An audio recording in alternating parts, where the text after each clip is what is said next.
The METUS Tech Show.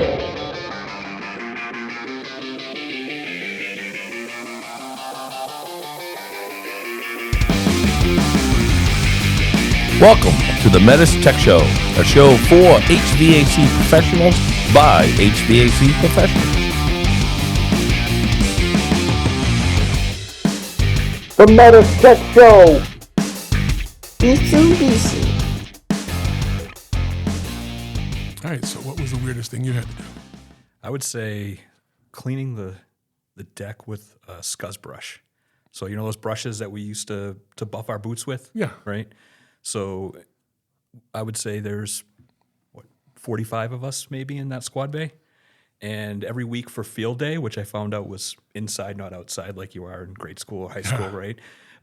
We would start on one corner of that squad bay with a scuzz brush. And everybody would have to sweep all of the sand and everything from outside, right? Because it's South Carolina, right? All the way down. I mean, it must have taken us at least 2 hours just to do that. Then it had to be mopped, right? Yeah, So, yeah. I remember one day it was hot, but it wasn't too hot. I was asked, not asked, but told to mow a parade field. I was given toenail clippers and a ruler. Every blade of grass had to be exactly the same height. And after, many hours out there, I think I had like a 6-inch by 6-inch patch done. And that sticks out. but it was all the same height, right? It's all the same height. If they had given me another 75 years, I could have finished. There you go. As long as it didn't grow. Anyway, welcome to the METUS Tech Show. It's Mitsubishi Electric Train US, the METUS Tech Show. My name is Paul Shavs. I am the Senior Training Manager for METUS. Joining me today is Chris Morin, who is the Regional Sales Manager for METUS. Chris, welcome. Thanks, Paul. Thanks. You're also an author, and you're a founder of a popular HVAC Pro Blog, and you've written a book, and the book is entitled Opportunities in HVAC, Advice for the Apprentice, Business Owner, and Everyone in Between. Chris, thanks again for being here on the METUS Tech Show. So tell us a little bit about what you do with Mitsubishi. Oh, man. So for the last almost 8 years, I've been with Mitsubishi on the sales team here in Massachusetts. Right now, I'm the regional sales manager for Eastern Mass and Rhode Island. I have a few guys working with me. We handle, I'd say, somewhere in the range of 250 diamond contractors locally and 4 great distributors. So I can say that we have one of the fastest growing markets in the United States, and there's always something new every day. Oh, so you're doing all that. You've got a blog. You're an author, so you don't have a whole lot of sitting around time. No, my family keeps me busy too, right, if I do find any. So when were you first introduced to the HVAC trade? Oh, man, about 25 years ago now. So I was 17 in my first job. Actually, it was a little bit earlier than that. I went to Minuteman Regional High School. It's a tech school in Lexington, Mass. And I thought I wanted to be a cook, actually. So I did one semester. I aced it, but it was the most boring thing. I couldn't picture myself doing that day to day. My father had just got retrained back. This was in the early 90s when there was a lot of retraining going on to take a job in HVAC. A lot of my friends were in that trade, and I decided to make a change then. And really happy I did, obviously. Oh, good. And you also served 2 tours in Iraq. You're a Marine. Thank you for your service. No problem. How did that experience prepare you for your role in HVAC? Yeah, so I actually went in the Marines to get away from the trade, believe it or not. Yeah. But then they made me a refrigeration mechanic, which was a great kick downstairs, right? Typical military. Yeah, needs of the Marine Corps, son, is what they told me. Yeah. So first tour, obviously, there wasn't too much refrigeration happening, despite being in the desert. I was there for the invasion in 2003. Actually, I was tied to a British unit. But the second trip, I was there just before the big Fallujah push and their first elections, and we had to set up, oh my gosh, it was well over 200, believe it or not, Mitsubishi ductless splits, intense. So we had no tools. It was interesting. We had no flaring block, no vacuum pump. We just swept those lines, and those things ran great for the 7 months I was there through sandstorms and extreme weather. Yeah, that's also typical military. Just get it done. Yep. Just get it done. Don't care how you do it. Just get it done. So, Chris, it seems like you just don't stop. With your current role at Mitsubishi and an HVAC blog and a book, how do you find time to balance all these projects? I wake up early. Yeah. I don't waste a lot of time watching TV. I tend to prioritize well and block a lot of stuff. So, you may see some YouTube videos that I record in batches when I find time on a Saturday morning before I head out with the family. The book was a little bit more work, even though it's not that long. That was something I wanted to actually write before I started the blog 12 years ago. So that was the intent of learning to write on a regular basis so I could write the book. So it seemed like it was a long time coming. As you know, it's people that think there's overnight success. It's not the case. Yeah, it's no. just being consistent for a really long time. Yeah. Yeah. So the job growth in the HVAC trade, as well as other skilled trades, it's just currently rising. And you do mention in your book that HVAC jobs have already grown 11.6% since 2016. Do we have enough people coming into the trades to sustain that growth? Yeah, unfortunately not right now. I think that's a pain point for every business out there that's thriving. We are losing more people in the HVAC trade than we're gaining. Wow. A great example is locally there's a tech school that I hope my daughter goes to that graduates close to 30 kids every year with high honors. And I'd say one or two actually take a job in the trade. The rest leave and find some sort of degree in the arts or something. Yeah, I think that's unfortunate. typical for most trade schools, the public trade schools. I think that's pretty typical. So you've been very proactive with reaching out to the vocational schools in this area anyway, in introducing the students to the amazing opportunities available. Tell us about that. Yeah, what I found is a lot of the students are not getting the whole story, right? So their guidance counselors and even their teachers are pushing them towards college, incredible debt, right? It's unfortunate how these schools are structured and where they're being pointed when there's a huge opportunity just junior year to try our trade, right? They can go out on co-op as long as they have good grades and actually experience some of the jobs that they're doing. So the main point of bringing them into the Mitsubishi facility and showing them the opportunity is not just about our product, but more about all of the different jobs and opportunities in the trade. If you don't like being an installer, that's fine. There's so many other opportunities. I personally carried tools for the first 2 months on my co-op job for a service guy, and then they sent me around. I worked for a mechanical company, and I learned everything from threading pipe to duct sealing, all the crappy jobs that kids get to start, right? Yeah. And I learned what I liked to do, and I stuck with it. Oh, I know when you were working in the trade, I think we've bumped into each other. Yeah, on a more few than job once, I'm sites. sure. Yeah, Yeah, a few I had to job fix sites all your here and stuff, there. Paul. Yeah, of course you did. That's not true. We're going to strike that later. My favorite part of your book is where you break down the basic skills needed to be an installer or a service tech. You mentioned there is always a stigma attached to the installer and that somehow being an installer is looked down on as being second rate. How important is a technician who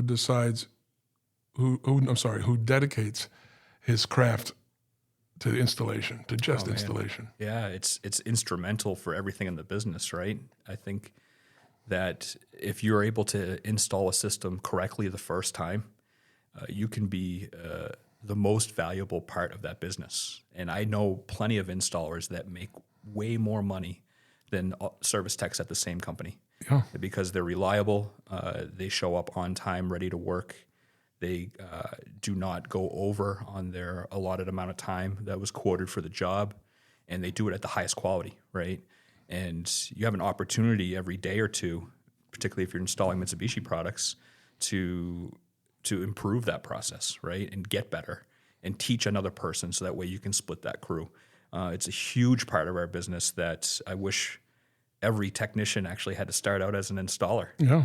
Then you'd realize you wouldn't just complain, right? I've been on the technician side for a long time, and I had plenty of complaints where I should have been explaining. Yeah. Yeah, and I love those jobs, that you see where it's a work of art. I mean, when you get a good installer, you find your niche as an installer, you're an artisan. It reminds me, you come across these stone walls that were built by these old timers, came from the old country, and they're masons. They use nothing but their hands and stones and cement, and these walls are just beautiful. I've actually seen HVAC jobs that look like that. They look like artisans did it. So, I'm happy to say I have one of those in my basement. Actually, I didn't do the installation, but company I used to work for years ago, a senior plumber there came over and put in a one pipe steam boiler for replacement at my house, and it is a work of art. It's not something you normally see anymore with the 2.5 to 3 inch pipe threaded, done correctly. It's one of those things that here in the United States we hide in our basement, where I think we should put them in the kitchen like they do in Europe. Yeah, everybody can see it. No, it's a beautiful thing when you can see that. So, Chris, my own personal experience, growing up, I never considered myself to be mechanically inclined. I didn't know the difference between a Phillips screwdriver and a needle nose pliers. I just fell into this trade. I had, an older brother who was in it, and I just found myself in it. And I realized, hey, I can do this. I'm pretty good at this. I am mechanically inclined. So what would you say to that young person who's listening to us and saying, no, that's not for me. I can't do that. I'm not smart enough to do that. Yeah, imposter syndrome's pretty bad, right? Yeah. I think that's hard to overcome until you actually try it. I had a similar experience going from culinary arts to HVAC, right? And I realized I liked it when we started looking at electrical diagrams. I could read an electrical diagram and everybody else in class had trouble, and I was helping them. I think that's where the teaching part came in too, right? So I think what's great is if you don't like one aspect of it, let's say installation like we were talking about, there's plenty of jobs out there on the service side that you can go and fix those installations, let's say, those callbacks, or the reward that I used to feel when I would go out there and it was Christmas Day and they had no heat and I would replace the thermostat or whatever, and the family just loved you for it, and you could see it on their face when you left. So there's other aspects of the trade other than turning a wrench, right? And until you try it or you feel it or you experience it, it's really hard to just excuse it as that's not for me. And what you'll find is it definitely is for you, and it's for a lot of people that don't stick with it maybe sometimes. Yeah, I've always compared the trade similar to the medical field, right? You can be a doctor, you can be a technician, but you can be a doctor that does orthopedics, a doctor that does cardiology, pulmonology, right? You can specialize in all these different things. In an HVAC trade, you're not just a technician or an installer. There's a wide variety of different roles. Let's talk some about those. Yeah, I mean, we have companies, like I started out with a mechanical company that does everything from plumbing to electrical to commercial or residential, right? There's also companies here in the Northeast that only do Mitsubishi ductless systems, right? And it's really easy to be an expert when you only have to work on one thing, right? So there's a broad range of opportunities that really, if you have a bad experience in one job or one company, I'm not going to say the grass is greener on the other side, but there's probably an opportunity that fits you better on the other side if that's the case. So, if installations isn't for you, service maybe sales. I never thought I was going to be a salesman growing up. I'll tell you that. It was an interesting change for me about 8 years ago, but I think doing installations and doing service for so long made me a better salesperson. Yeah. You mentioned that everybody should start off as an installer if it was up to you, and I agree with you. The best service guys started off as installers a lot of the times. I don't want to generalize. So some of the sales guys that I know, a lot of the sales guys I know also started off, as installing, servicing, and so on. I was a director of education at a career school, right? And I started off in a truck. I started off, as a helper, in doing some installs and eventually worked my way up. So there's plenty of opportunities in this field to grow and go in different areas. You can specialize in controls, right? There's building management systems you could specialize in. You mentioned there are companies out there that do just Mitsubishi mini splits. Other companies do oil, don't do gas, don't do oil, do water, do air. So there's a lot to it. Just like you can be a doctor in anything medical, you can be in the HVAC trade and pick yourself from hundreds of different roles in the trade, including what I ended up with is teaching. Right. Yeah, it's a crazy path on looking back on where you end up, right? Yeah. And I think what's great about the trade right now is the technology advancement and what's available to the younger crowd, right? So there's a lot of older technicians that are not good when it comes to Wi-Fi controls, like you mentioned. Yeah. That is second nature to people like my daughter, who's 12, right? Yeah.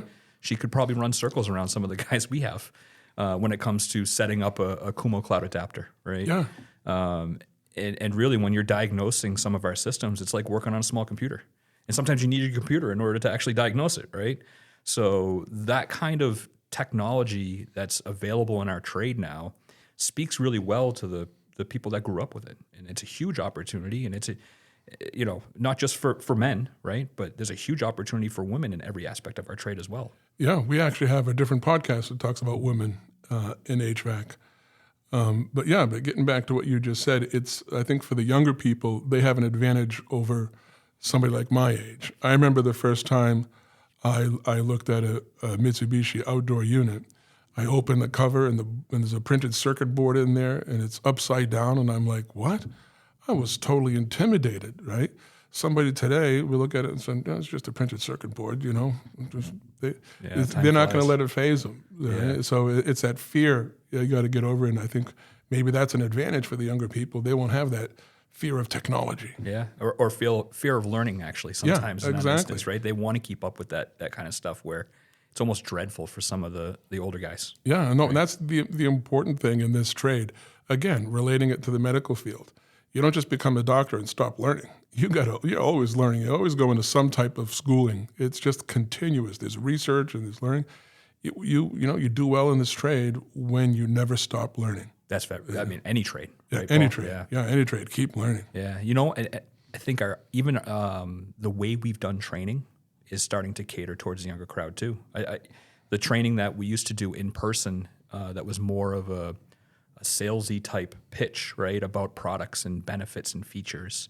Now it's e-learning first to get all of that stuff out of the way, so that way your time is spent very valuably in person with your hands on the equipment and meters and stuff like that, right? So it really speaks to those types of learners and the people that we want in our training. Yeah, for them it's nothing, And like you said, we have computers. Sometimes we need to work on and diagnose our equipment, and you'll see the guy like me that I can't find the any key, and these younger kids come in and boom, they got it set up. The drivers are installed. Okay, well, where do I go? Let's go. Yeah, actually, I'll tell you a quick story. I was so proud of the first time I edited one of my YouTube videos. I did the intro and the outro, right? I had a little music to it. It was really cool, in my opinion. Of course, it took me way too long, but when it was all done, I said, the real test is my daughter, right? And this was a couple of years ago, so she was probably 10. I walked into that room and I was like, check it out. That's what you've been working on all day? I could have done that in 10 minutes. Yeah. Kids, get away from me. Kid, you bother me. Yeah. So, Chris, how can folks listening to us make a difference? So what should they be doing to get younger people interested in joining the trade? What should business owners be doing? What should distributors be doing? What should technicians, anybody? What are some of the things that we can do to help get these young people? Yeah, I think the first step you need to do is get involved with the local trade school. I think the companies that are constantly hiring the best technicians are involved locally. They may be on advisory boards. They might be on committees. I think it's really important to start there to see the local children and to understand what they're learning and where you can help. Once you're involved there and you actually take a kid on co-op or somebody over the summer, you have to learn how to be a mentor and really show them what's available in the trade. Don't just send them to get coffee and sweep the floor at the office, right?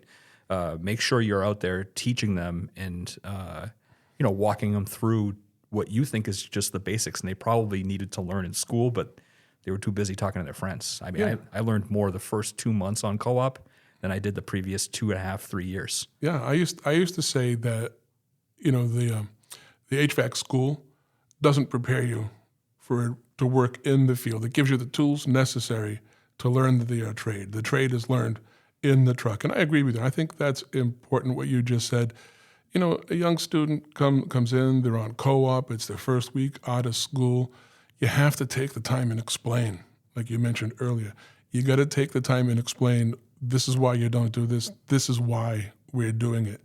And if you take that time and you cultivate that student, that apprentice, for lack of a better word, they're going to grow. And if they grow and as they learn and as they enhance their skills, it's a win-win. It is. And as a mentor, too, it goes both ways, Yeah. right? You're going to get back to the basics, explaining it to a point that student can understand, and it's going to help you get back to the basics and have a clear understanding.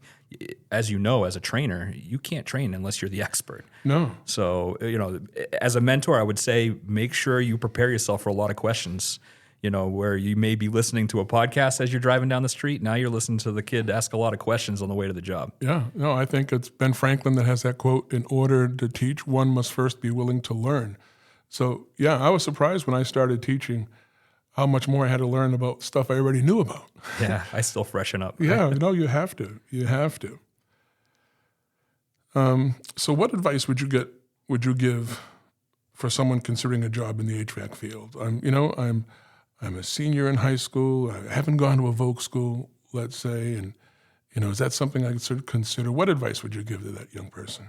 Yeah, just start, right? So I typically tell our students when we get those vocational schools through our facility, if you're interested over the summer or you're interested in co-op, go to our dealer locator, find the elite diamond contractors that are on there. I can almost guarantee in the Northeast, almost every one of them is hiring right now at every level because they need the help. There's just not enough. Yeah. Our growth is outpacing the help that we have to install these systems. So try it. I think that's the number one thing. Try it. You need to be punctual. You need to be ready to work. If you're going to go on a job interview and they ask you when can you start, I hope it's today and you're dressed like you're going to be able to work today. Yeah. So And put your cell phone away. yeah. Put your cell phone away and listen. All right, Chris, so I'm an HVAC business owner and I'm looking to hire somebody. Should I be looking for somebody with lots of experience? Or should I be focusing on the younger people with little or limited experience? Yeah, so it's like the chicken and the egg, right? Yeah. So what I would say is every single day when I'm out in front of a contractor, I hear the complaint that I can't find qualified help. And they're all looking for somebody experienced in that instance. And this goes on for years, right? So obviously I've been here almost 8 years and I hear the same guys complaining about the same thing. And I tell them, if 3 years ago you would have just hired somebody out of school, they'd have 3 years experience now and you'd be doing great work and they'd be training the next person. And I like to think about it when I was handed a rifle on Parris Island, right? So when they hand out the rifles on Parris Island, obviously there's a little bit of nervousness for people that have never held a rifle before, and they hand it to you and they ask you, have you ever shot a rifle before? And, wide-eyed, I said, no. And they said, great, you're going to be the best shot here because you're actually going to take direction. You don't have any bad habits. You're not going to use Kentucky windage and all the other stuff that guys use when they try to learn it on their own, right? And lo and behold, I was a pretty decent shot, right? Because I took that direction. I learned from the master, right? Oh, that's a good analogy. It's actually perfect, because I'm an old timer, right? You got those old timers that come along. Yeah, they have those bad habits where they're not going to do a triple evac, and they're not going to seal that copper, and it's cold. It's good enough. I don't need a micron gauge. I don't need a scale. All those bad habits. It can get people doing things right from the beginning. I asked a guy one time where his recovery machine was because I didn't see it on the truck, and he took a sheet metal screw out of his pocket. It's classic. Yeah, I had well, I can't say that because it was no. Never mind. We'll move on. All right. So, Chris, how can our audience subscribe to your HVAC Pro Blog? Oh, thanks, Paul. Yeah. So if you go to hvacproblog.com, there's an easy way to keep in contact with me there. It's free, weekly newsletters. There's also a lot of other content on there that you could catch up on. Or you can find me over on YouTube, right? Yep. HVAC Pro Blog channel. Actually, it's funny, even people I work with recognize me from the YouTube channel instead of the Mitsubishi role. That's funny. So, all right. And the book, again, is titled Opportunities in HVAC, Advice for the Apprentice, Business Owner, and Everyone in Between. And Chris, where can people find that book? Yeah, Paul, that's available exclusively on Amazon. So if you go to Amazon.com and just search Opportunities in HVAC, it should be the first result. You can get it electronically or, of course, in a paperback. Okay. Thank you all for listening. Chris, thank you for being here. Those of you listening, we'd love to hear from you. You can reach us at the METUS Tech Show at hvac.mea.com. If you'd like more information on training and other things, go to mitsubishicomfort.com, click on Professionals and For Pros to get to our classes. If you need technical information, you can visit mylinkdrive.com. Chris, thanks for coming on the show. Anytime, Paul. Thank you very much. Yeah. So do you still remember your sergeant's names? No idea. It was a different lifetime ago. No, I do. For me, it was 4 decades ago, and I can tell you every drill sergeant I had, every name they used to call me. Good impression or a bad impression they made? A little bit of both. Yeah. Yeah, I was kind of a wise ass when I was younger, so I used to get in a lot of trouble. I had the experience of I got close to the end of boot camp, and they actually didn't know my name, which was awesome. That's That good. means I just blended in, made it through those weeks. Went with the flow. There you go. All right.